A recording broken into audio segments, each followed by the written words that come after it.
Welcome back to Design Santa Barbara.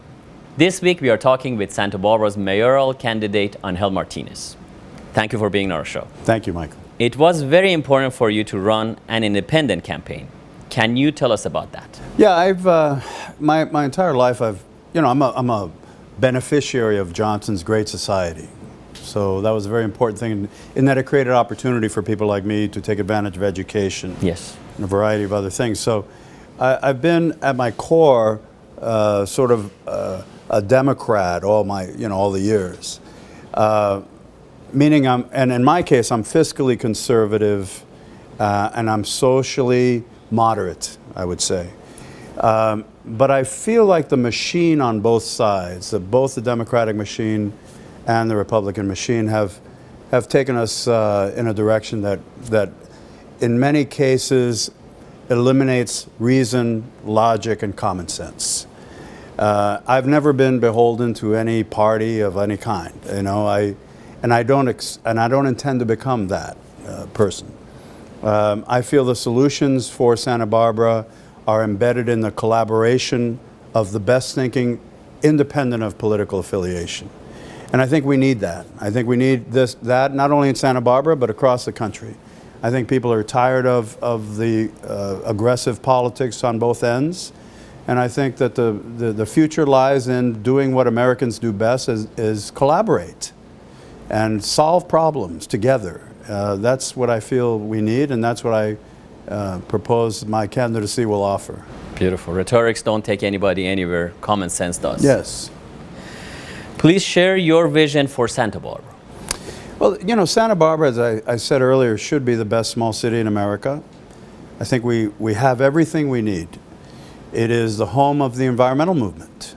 So one of the opportunities that we need to aggressively pursue is this idea of being the home for environmental entrepreneurship, environmental innovation. We have UCSB, which is really it's the #2 school in America or in the world for environmental planning and management. It is, in my mind, a wonderful asset to our community. Every year we lose talent that goes to other cities. Why can't UCSB, the Bren School in Santa Barbara, and Goleta for that matter, be to the environment what Stanford became to electronics?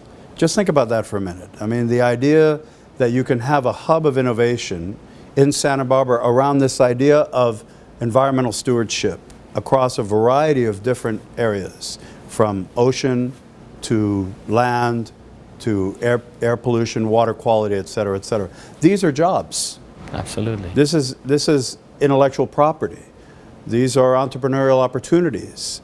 And that's an opportunity for the city of Santa Barbara and this whole region to really evolve. These are tech jobs, by the way. Oh yeah, they're high-paying jobs. And so these are the kind of things that we need to move aggressively in this direction to balance out our economy. I think without these kind of approaches, we're going to be in deep trouble.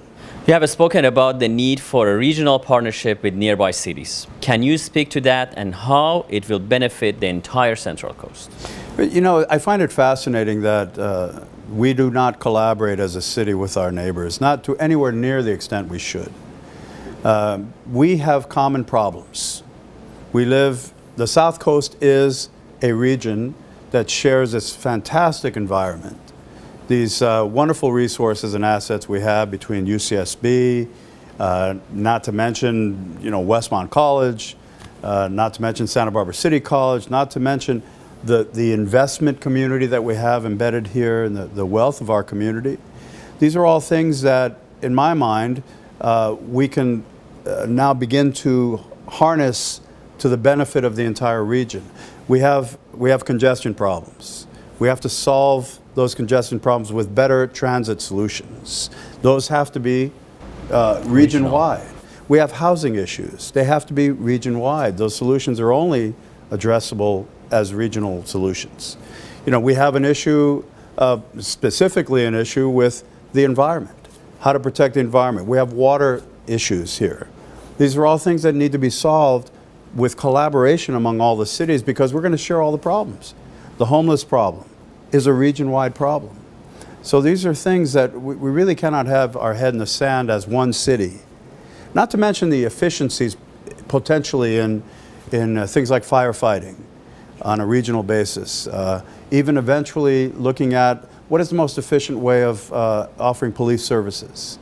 I lived in the San Fernando Valley many, many years ago, and that's one police department for a very, very large region.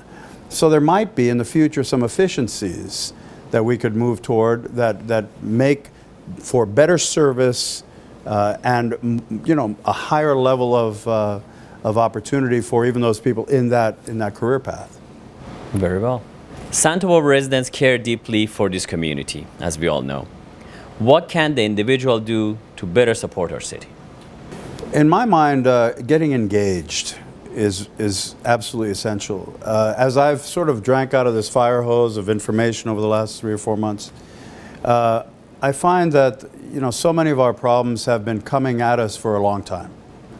And to many citizens, they'd be shocked and surprised to learn the depth of our issues. And we need our citizenry engaged. We need them knowledgeable about these problems and participating in the solutions. And that, in my mind, is crucially important. We need to vote. People need to vote. Of the 43,000 registered voters in Santa Barbara, only 16,000 are projected to vote in this election. And of those, only 410 millennials, 410 are projected to vote in this election. Oh, wow. So if you care about the future of Santa Barbara and you would like to stay here, if you're 30-something and you see opportunity here, then you have to get out and vote. Otherwise, it'll be business as usual, and we won't have the kind of change that we need to secure our future. Yeah, voting is very essential. If you don't vote, you let somebody else drive your car. That's it. That's it. Very true.